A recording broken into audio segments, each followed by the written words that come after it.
Few places in human history have been tested the way Germany has been tested.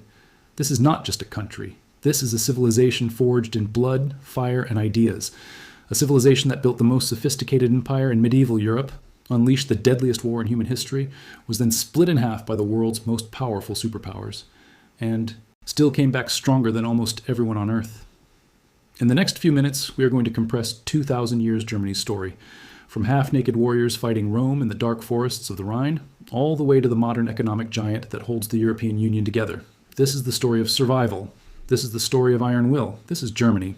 The central idea, forged in chaos. Before we go into history, understand this one idea, because it is the key to everything. Every great civilization has a defining trait. Britain had the sea. Germany's defining trait is something different. Germany was never just one thing. It was always many peoples, many kingdoms, many ideas competing, fighting, merging. And out of that chaos, it forged something extraordinary. The question that drives Germany's entire history is this: can a divided people build something unified enough to change the world? The answer, as you will see, is terrifying. Barbarians at the gates of Rome. Let us begin at the beginning. Around 100 BCE, the Roman Empire is the greatest force the Western world has ever seen. Greece and much of the Middle East. It is unstoppable. North of the Alps, beyond the Rhine River, lives a collection of tribal peoples the Romans called Germani. They have no cities, no written language, no central government. They live in forests so thick and dark that Roman soldiers are terrified to enter them. The Romans call these forests Germania Magna, Greater Germania. Emperor Augustus sends 3 full legions, over 20,000 soldiers, across. They never come back. A man who had actually been trained by the Roman army leads a coalition of Germanic tribes into a devastating ambush. Over 3 days, all 3 Roman legions are destroyed. It is one of Rome's worst defeats in its entire history. When Augustus hears the news, Roman historians say he banged his head against the walls of his palace and cried, "Varus, give me back my legions." Rome never conquers Germany. The Rhine River becomes the permanent border. And this moment, this single battle, defines the next 2,000 years, because it establishes something fundamental. Germany is a place where empires come to break. The fall of Rome and the rise of the Franks. Fast forward 400 years. The Roman Empire is collapsing, not because of one enemy, but because of dozens. Germanic tribes are on the move across all of Europe. The Visigoths sack Rome in 410 CE. The Vandals do it again in 455 CE. The Huns are pushing everyone westward. This period is called the Migration Period, and it reshapes the map of Europe entirely. Out of this chaos, 2 groups of Germanic peoples begin to dominate the land we now call Germany. The Saxons in the north and the Franks in the west. These 2 factions will shape everything. The Saxons are fierce, independent, and fiercely pagan. The Franks are more organized, more politically sophisticated, and crucially, they are beginning to convert to Christianity. The struggle between these 2 worlds, Saxon paganism and Frankish Christian order, sets the stage for Germany's first great empire. Charlemagne does not just conquer, he builds. He creates an administration system across his empire, standardizes weights and measures, promotes education and literacy, builds roads and monasteries. He turns the Frankish kingdom into something approaching a modern state. 200 years before anyone else figures out how to do it properly. In 800 CE, on Christmas Day, Pope Leo III crowns Charlemagne as Emperor of the Romans in St. Peter's Basilica. It is a thunderclap moment. A Germanic king is now the heir of the Roman Empire. The idea of a unified Christian Europe centered in what is today France and Germany becomes real for the first time. His empire stretches from the Pyrenees to the Elbe River, from Rome to the North Sea. It is the largest Western empire since Rome itself, attracting the greatest scholars of the age from across Europe. He promotes the copying of ancient manuscripts, preserving knowledge that might otherwise have been lost forever. His court becomes the intellectual center of the Western world. Pope Leo III needs Charlemagne as much as Charlemagne needs the Pope. The crowning is mutual. The Church gains the protection of the most powerful military force in Europe, and Charlemagne gains divine legitimacy. It is a political masterstroke, and it sets a template for the relationship between church and state in Europe that will last for centuries. But this is Germany's story, and in Germany's story, great things always lead to complicated things. 3 brothers and 1 catastrophe. Charlemagne dies in 814 CE. His son Louis the Pious inherits the empire, and then, in a move that proves catastrophic, Louis divides the empire among his 3 sons, Lothar, Louis the German, and Charles the Bald. They immediately start fighting each other. In 843 CE, the Treaty of Verdun splits Charlemagne's empire into 3 pieces. The western portion becomes France. The eastern portion, the land of the Franks east of the Rhine, becomes what we now call Germany. The middle strip becomes a contested zone that Europeans will fight over for the next 100 years. The great unified empire is gone, but something new is about to rise from its ruins, something even more ambitious. The Holy Roman Empire. Neither holy, nor Roman, nor an empire. By 962 CE, a new German king named Otto I has consolidated enough power to be crowned emperor by the Pope. This marks the formal beginning of the Holy Roman Empire, a political structure that will define Germany for the next 844 years. Voltaire, the French philosopher, famously mocked it. The Holy Roman Empire is neither holy, nor Roman, nor an empire. And he was right to mock it, because the Holy Roman Empire is one of history's most bizarre political arrangements. It is theoretically a unified Christian empire. In practice, it is hundreds of semi-independent kingdoms, duchies, free cities, and prince-bishoprics held together by tradition, religion, and the personality of whichever emperor happens to be in power. It stretches across modern Germany, Austria, Switzerland, the Netherlands, Belgium, Czech Republic, and parts of Italy and Poland. At its height, it is the most powerful political entity in Europe. Its emperors, from the Hohenstaufens to the Habsburgs, shaped the continent's destiny for centuries. When German merchants ruled the North Sea, between the 12th and 14th centuries, the Holy Roman Empire is at its cultural and economic peak. German cities, Cologne, Hamburg, Lübeck, Frankfurt, become some of the wealthiest places in Europe. The Hanseatic League, a trading network of over 200 German and Northern European cities, dominates commerce from London to Novgorod. German knights go on crusade. German architects build some of the greatest Gothic cathedrals in the world. Cologne Cathedral, begun in 1248, is so massive it takes 600 years to complete. German philosophy, theology, and law begin to shape European intellectual life. This is Germany's medieval golden age. And then the catastrophe hits. 1/3 of Germany, gone in 1347, the Black Death arrives in Europe. Within 3 years, it kills between 1/3 and 1/2 of Europe's entire population. Germany is devastated. Entire cities are emptied. Villages disappear from the map. The social order collapses. Peasant rebellions break out. The church, which cannot explain why God is allowing this, begins to lose its moral authority. But here is what is remarkable. Germany survives. The cities rebuild. The trade networks recover. The intellectual ferment actually intensifies. Because when old certainties collapse, new ideas rush in to fill the void. And one of those new ideas is about to change the world forever. Martin Luther and the bomb that split. Christianity. In 1517, a German monk named Martin Luther walks up to the castle church in Wittenberg and nails a list of 95 arguments against the Catholic Church's practice of selling indulgences, essentially paying money to have your sins forgiven. This single act triggers the Protestant Reformation, one of the most seismic events in human history. Luther argues that salvation comes through faith alone, not through the Church's rituals or payments.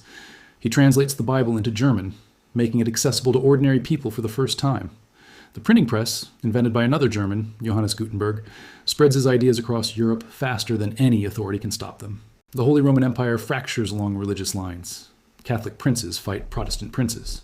The Peace of Augsburg in 1555 temporarily stabilizes things with the principle that each prince can choose his territory's religion. But the tensions remain, building pressure like a volcano preparing to erupt. Germany burns. The volcano erupts in 1618. The 30 Years' War begins as a religious conflict inside the Holy Roman Empire.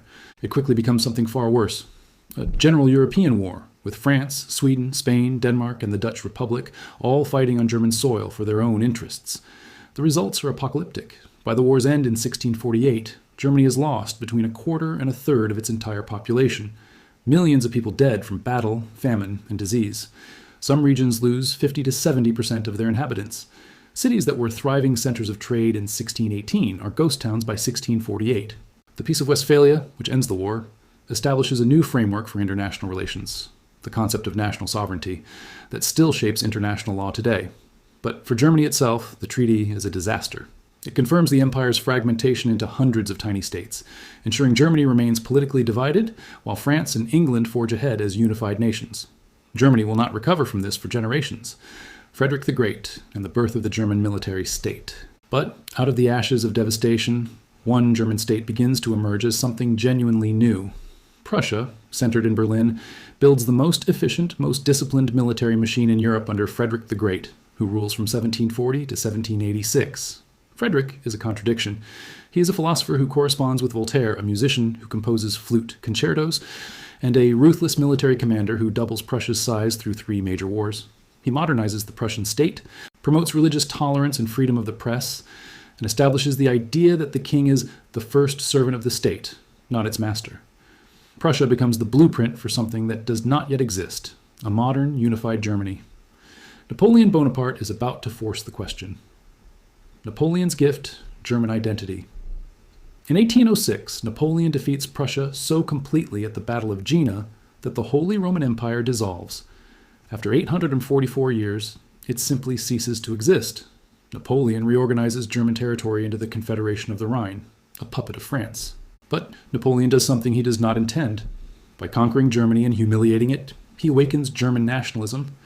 For the first time, Germans across different states begin to think of themselves not as Bavarians or Prussians or Saxons, but as Germans, a common people with a common language, common culture, and common destiny. After Napoleon's defeat in 1815, German intellectuals and political reformers push for unification. The revolutions of 1848 sweep across Europe. In Frankfurt, German liberals convene a parliament and attempt to create a unified German nation-state. They fail, the conservative monarchies crush them, but the idea survives, and it finds a champion in the most unlikely place. Otto von Bismarck, Prime Minister of Prussia from 1862, is one of the most brilliant and ruthless political operators in history. He does not believe in liberal idealism. He believes in what he calls realpolitik, power politics based on practical interests, not principles. His famous quote, "The great questions of the time will not be resolved by speeches and majority decisions, but by iron and blood." Between 1864 and 1871, Bismarck engineers 3 carefully calculated wars against Denmark, Austria, and France, each designed to unify the German states around Prussian leadership. After defeating France decisively in the Franco-Prussian War, Bismarck achieves the impossible. In the Hall of Mirrors at Versailles, on January 18, 1871, the German Empire is proclaimed. For the first time in history, Germany is a single, unified nation-state. Within 2 decades, it becomes the most powerful industrial economy in Europe. German chemistry, physics, engineering, and medicine lead the world.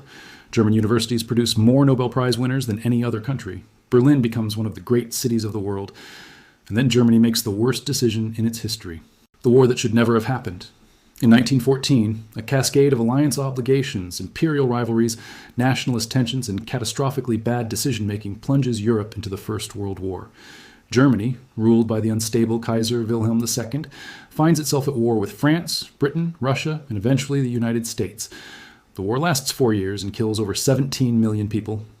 Germany fights brilliantly on both the Western and Eastern fronts, but it cannot fight on 2 fronts indefinitely against opponents with greater resources. By November 1918, Germany's army is exhausted, its population is starving under the British naval blockade, and revolution is breaking out in the streets of Berlin. Cinema, philosophy, and science explode out of Germany's creative class. Albert Einstein, born in Germany, publishes his theory of general relativity. Bertolt Brecht reinvents theater. The Bauhaus School transforms architecture and design worldwide. For one brief, shining decade, Germany is simultaneously broken and brilliant. Then the Great Depression hits in 1929, and the Weimar Republic's fragile democratic coalition shatters. Germany's darkest chapter. The Weimar Republic struggles through the 1920s, hyperinflation, political violence, the Great Depression. In this environment of despair and humiliation, a demagogue rises. Adolf Hitler, leader of the Nazi Party, is appointed Chancellor of Germany in January 1933. Within months, democracy is dismantled. Within years, Germany is a totalitarian state committed to racial ideology, aggressive expansion, and ultimately, genocide. The Holocaust is the systematic murder of 6 million Jewish people and millions of others, Roma, disabled people, political opponents, LGBTQ people, an industrial-scale atrocity without parallel in human history. Germany invades Poland in September 1939. World War II begins. In 6 years of warfare that kills between 70 and 85 million people worldwide, by May 1945, Berlin is rubble, Hitler is dead, and Germany is occupied by 4 foreign powers. It is the question Germany has been wrestling with ever since. One nation, 2 worlds. After the war, Germany is divided. The western zones, controlled by the United States, Britain, and France, become the Federal Republic of Germany, West Germany. It is democratic, capitalist, and rapidly rebuilt through American aid under the Marshall Plan. By the 1960s, West Germany has the strongest economy in Europe, the Wirtschaftswunder, the economic miracle. The Eastern Zone, controlled by the Soviet Union, becomes the German Democratic Republic, East Germany. It is a communist dictatorship surveilled by the Stasi secret police and economically stagnant. When East Germans try to flee west, the government builds a wall through the middle of Berlin in 1961, the most visible symbol of the Cold War's division of humanity. For 44 years, Germany is literally two different countries. Families are split. The capital is divided. The story seems over. Germany will never be whole again. But this is Germany, and Germany has survived everything. In 1989, the Berlin Wall falls. Crowds of East and West Germans tear it apart with hammers in their bare hands. The images go around the world. On October 3rd, 1990, Germany is reunified, peacefully without a single shot fired. The reunification is enormously expensive. It takes over €1 trillion and 3 decades to bring East Germany's economy up to Western standards. But it works. Unified Germany rapidly becomes the dominant power in Europe, not through military force, but through economic leadership and diplomacy. Germany is today the world's third largest economy. It is the backbone of the European Union, providing both the financial resources and the political leadership that keeps the bloc together. German companies like Volkswagen, Siemens, BMW, BASF, and SAP are global leaders in their industries. German engineering is a global brand. Germany has increased its defense spending significantly for the first time in decades.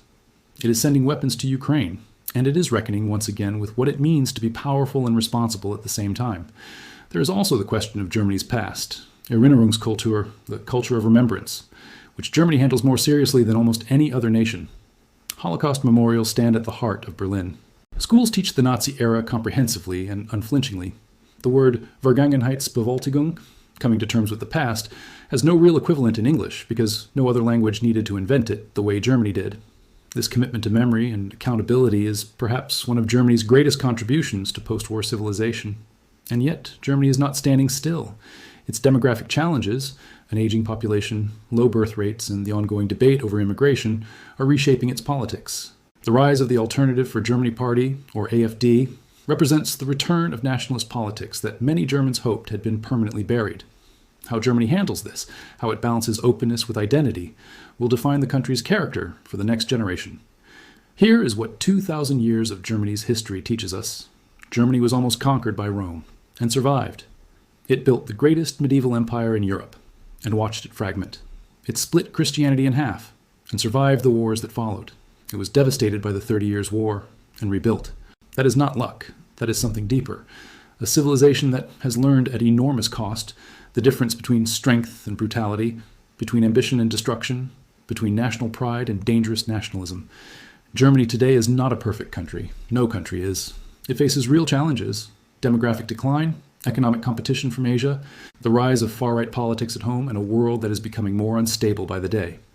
That transformation, from absolute moral and physical devastation to responsible global leadership, is one of the most remarkable political journeys any nation has ever made. To Willy Brandt, who fell to his knees at the Warsaw Ghetto Memorial in 1970 in a gesture of genuine contrition that moved the world, to Helmut Kohl, who seized the moment of reunification with both hands, to Angela Merkel, who led Germany through the 2008 financial crisis, the European debt crisis, and the refugee crisis with steadiness that earned global respect. But consider what it has already survived. And ask yourself, is this really a civilization that has run out of chapters?